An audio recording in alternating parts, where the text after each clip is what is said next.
nossa última aula desse curso sobre catequese.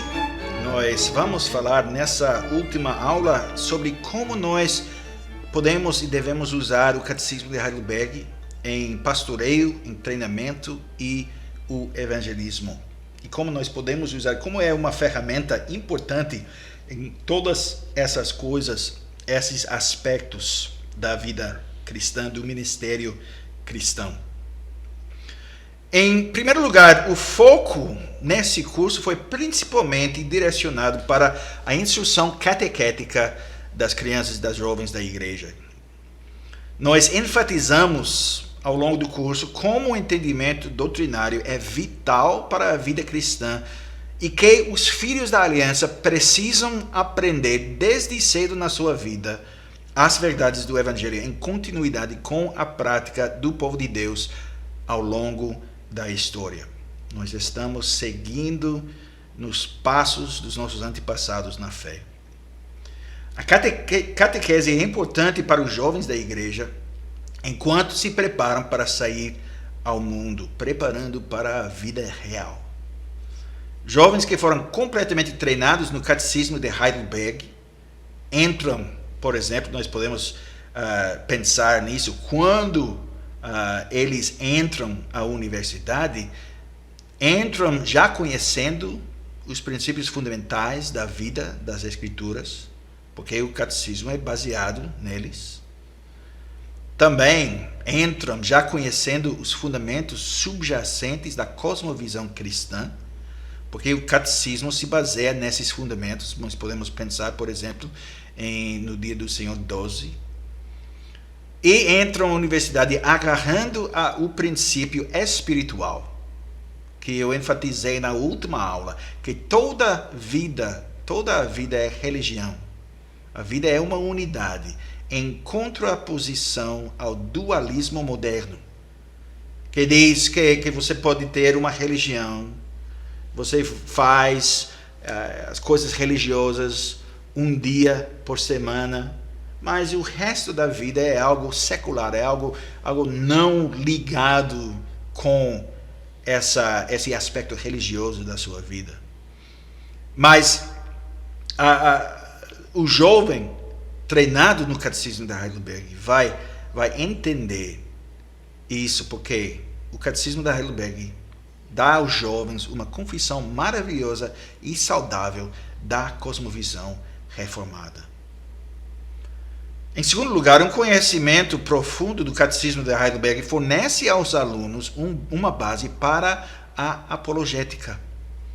Prepara os alunos para articular, explicar e defender a fé reformada contra os desafios, a oposição e as questões.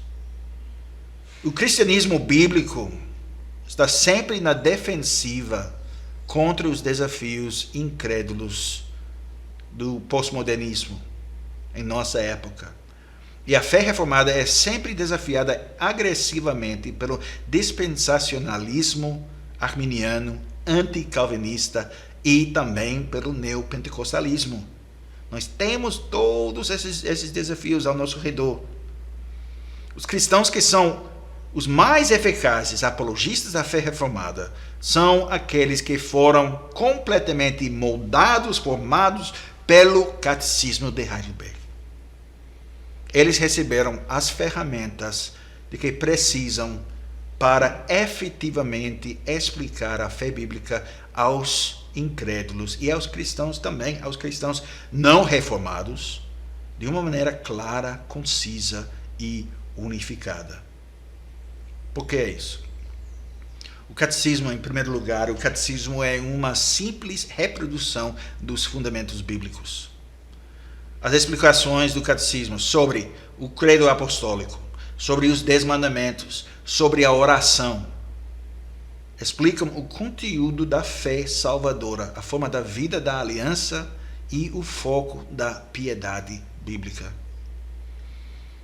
Em segundo lugar, as perguntas introdutórias às sessões principais são essenciais e moldarão os alunos e darão as ferramentas necessárias para responder aos desafios e as acusações dos incrédulos e das pessoas que não compreendem ou que, na verdade, rejeitam a fé reformada.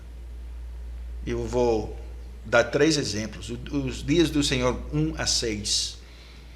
Esses dias do Senhor, essa sessão revela o coração de uma pessoa antes de uma discussão sobre a verdadeira fé e o que a fé verdadeira implica.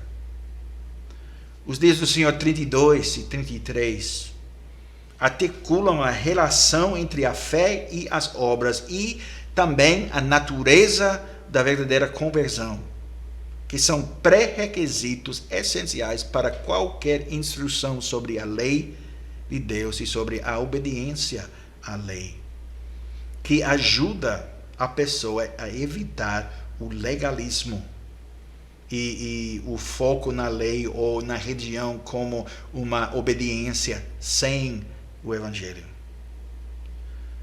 E, finalmente, dia do Senhor 45 explica a piedade a partir de uma perspectiva distintamente pactual, introduzindo a oração do Senhor como um modelo e método vivo para a nossa oração, não apenas como um exercício em memorização. E, finalmente, o Catecismo de Heidelberg é uma ferramenta eficaz para o evangelismo. Por quê? Porque a estrutura tríplice do Catecismo fala sobre o nosso pecado, nossa miséria, a salvação e como nós respondemos à nossa salvação que nós recebemos pela graça de Deus em gratidão, nosso serviço. Essa estrutura tríplice funciona como um lembrete constante dos componentes essenciais de qualquer conversão genuína. E, portanto, ajuda a igreja e os cristãos se concentrarem nas prioridades bíblicas numa era de muitas coisas estranhas acontecendo no mundo evangélico. O principal ensinamento do Catecismo de Heidelberg, que para realmente desfrutar do consolo de pertencer a Jesus Cristo é necessário conhecer verdadeiramente nosso pecado, nossa miséria, que nossa salvação é somente pela graça através de fé em Jesus Cristo e que nossa vida deve ser vivida em resposta autoconsciente, conscientemente, a resposta de serviço a este grande Deus e Senhor. Nos fornece um padrão consistente e bíblico para nosso evangelismo. Nós podemos explicar por que o evangelho é necessário. Porque Cristo é o Salvador. E porque as pessoas precisam de um Salvador. Em segundo lugar, o Catecismo de Heidelberg é uma ferramenta maravilhosa para treinar novos discípulos. Seu escopo doutrinário abrangente e sua utilidade apologética preparam novos discípulos para conhecer e para defender sua fé. Os novos discípulos enfrentam desafios, muitos. Talvez alguns de vocês que estão assistindo conhecem, sabem muito bem esse desafio na vida cristã. Os desafios de amigos, de parentes, familiares próximos. O treinamento cuidadoso no catecismo os capacita a responder aos desafios doutrinários e a prestar um testemunho cuidadoso aos seus amados sobre a fé em Cristo que agora vive no seu coração. E em terceiro lugar, o Catecismo de Heidelberg fornece uma base sólida no fundamento bíblico das doutrinas confessadas. As citações das Escrituras são cruciais. A conexão entre a Escritura, a Palavra de Deus, como a base, o alicerce do catecismo é tão importante, porque essas citações das Escrituras estabelecem o fato de que a base clara da doutrina é a Escritura e não a igreja. John J. Murray, um pastor escocês. Ele escreveu de uma perspectiva presbiteriana escocesa. E interessante que, enquanto estamos preparando essas aulas, estamos no meio desse episódio do coronavírus. E ontem, esse pastor, à idade de 85 anos, ele faleceu. E então nós damos graças pela vida desse homem de Deus, e eu vou usar o que ele ensinou sobre catequese. Ele era um apoiador forte da catequese, e o ministério dele mostrou isso. E ele enfatizou que a igreja precisa desesperadamente retornar à prática histórica da instrução catequética. E ele disse isso por 4 razões em particular. Primeiramente, eu vou listar primeiramente, para a continuidade histórica. Em segundo lugar, para a alfabetização teológica. Em terceiro lugar, para fixar a verdade na mente. E, finalmente, para a implementação da teologia da aliança. Então, para a continuidade histórica, alfabetização teológica, fixando a verdade na mente e implementando a teologia da aliança. Primeiramente, para a continuidade histórica, Alexander Solzhenitsyn, o autor russo do século XX, ele disse: para destruir um povo, você deve primeiro cortar suas raízes. Para destruir um povo, primeiramente você precisa cortar suas raízes. E o mesmo pode ser dito sobre o cristianismo. As raízes começaram a ser cortadas na Escócia no século XIX. Ao aconselhar as pessoas na igreja evangélica que trabalhavam com os jovens, o evangelista dos Estados Unidos, D.L. Moody, ele pediu-lhes a desistir com o uso de catecismos incolores e aprendizado tedioso dos versículos, e que agissem com base na crença de que as crianças deveriam confiar em Cristo como amigo. D.L. Moody, o evangelista americano. É aqui que as igrejas reformadas, com seus credos, confissões, catecismos, tradição teológica, fornecem às pessoas a continuidade histórica que muitos desejam hoje. Nós devemos estar conscientes de que a utilidade da teologia da reforma fica em sua ênfase em Deus.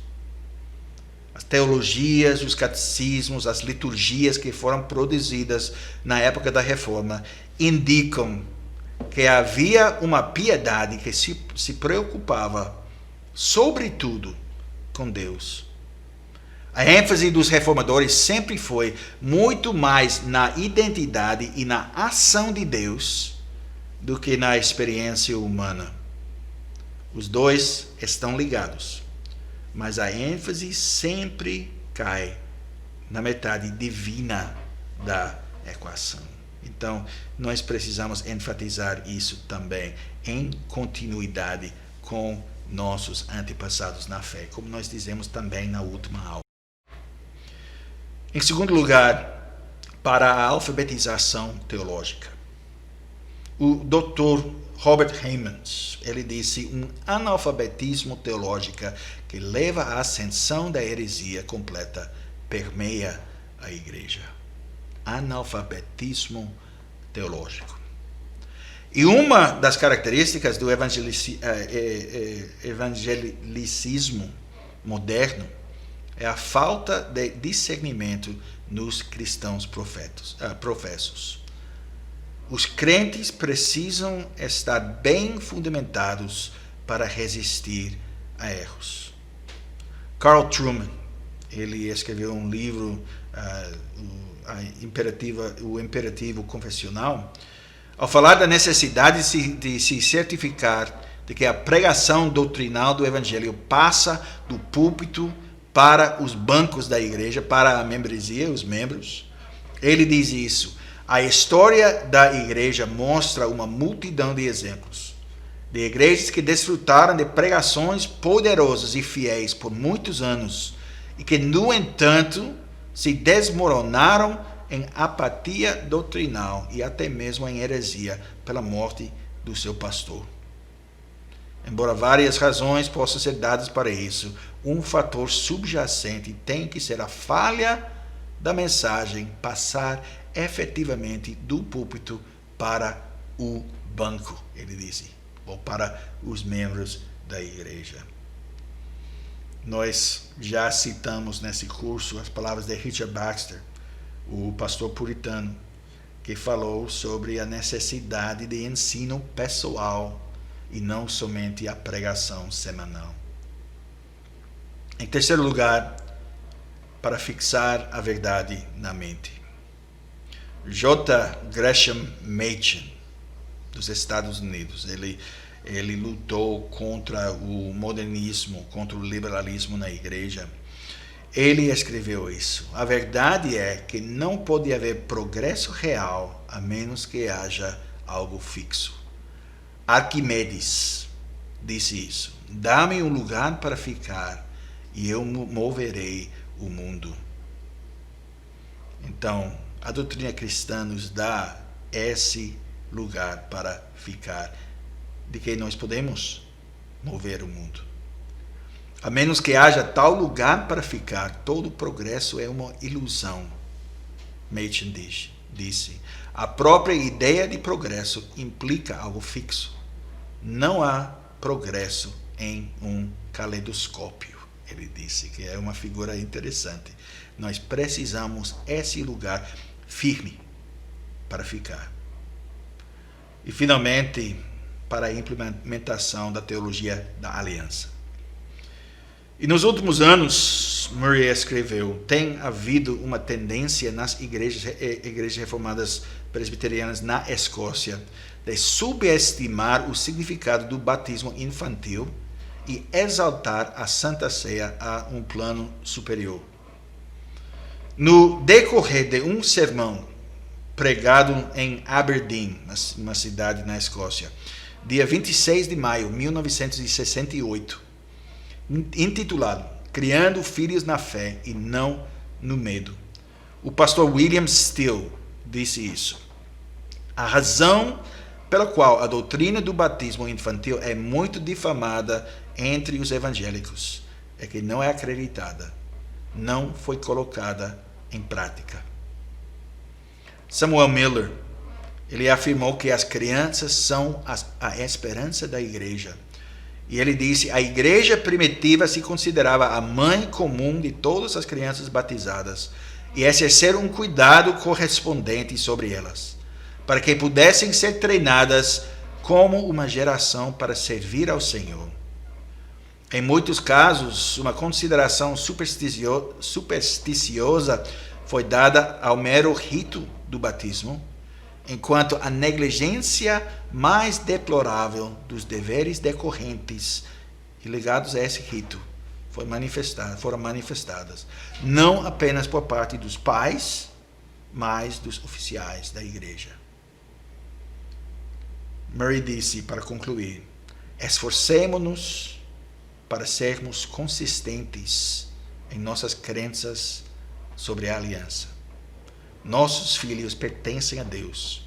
Nós devemos educar nossos filhos para Ele. Os catecismos, a catequese, vai servir nesse sentido e servem de uma maneira inestimável para nós e para nossos filhos, na tentativa de articular sua crescente fé. Para entender as verdades de Deus, do Evangelho, para entender as realidades do pacto e da vida pactual, para entender que pertencem de corpo e de alma ao seu fiel Salvador, Jesus Cristo, para citar Dia do Senhor 1 do Catecismo de Heidelberg. Agora, com essas palavras e esse encorajamento, nós chegamos ao fim desse curso. E espero que esse curso sirva para encorajar vocês na sua posição como líderes da igreja, como futuros ministros da palavra ou ministros da palavra, como presbíteros na igreja, a valorizar essa prática da catequese.